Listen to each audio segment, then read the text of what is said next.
এই মুহূর্তে আমরা আছি কক্সবাজার সমুদ্র সৈকতের যে লাবণী পয়েন্ট, সেই লাবণী পয়েন্টে এই মুহূর্তে সাগর খুবই উত্তাল রয়েছে এবং সাগর উত্তাল থাকায় কক্সবাজারে আগত পর্যটকদের সমুদ্র সৈকতে নামা আরোপ করেছে কক্সবাজার জেলা প্রশাসন।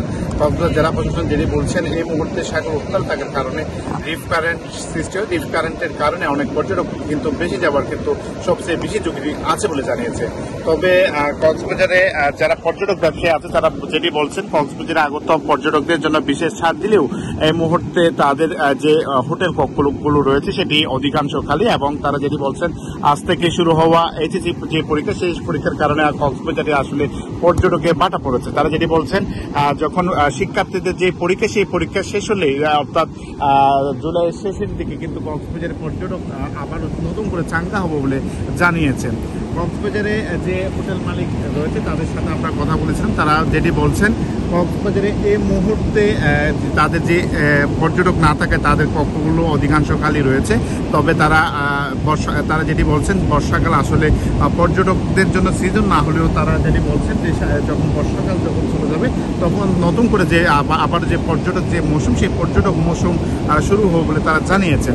অন্যদিকে আবহাওয়াবিদ যেটি বলছেন যে এই মুহূর্তে কক্সবাজারের যে সাগর, সেই সাগর কিন্তু উত্তাল রয়েছে। যে কক্সবাজারে যে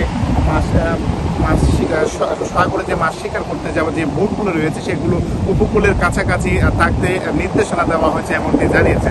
আমরা কক্সবাজার সমুদ্র সৈকতে পর্যটকদের নিরাপত্তায় নিয়োজিত সিসিএফ লাইফ গার্ড এবং টুরিস্ট পুলিশের সাথে কথা বলেছি এবং টুরিস্ট পুলিশ যেটি বলছেন, এই মুহূর্তে কক্সবাজার সমুদ্র সৈকত অনেকটা ফাঁকা রয়েছে। তবে যেসব পর্যটক আসছেন তারা তাদের যে বিধিনিষেধ, সেই বিধিনিষেধ অমান্য করে তারা সমুদ্র স্নান করছেন। তবে তারা পর্যটকদের বোঝানোর চেষ্টা করছেন।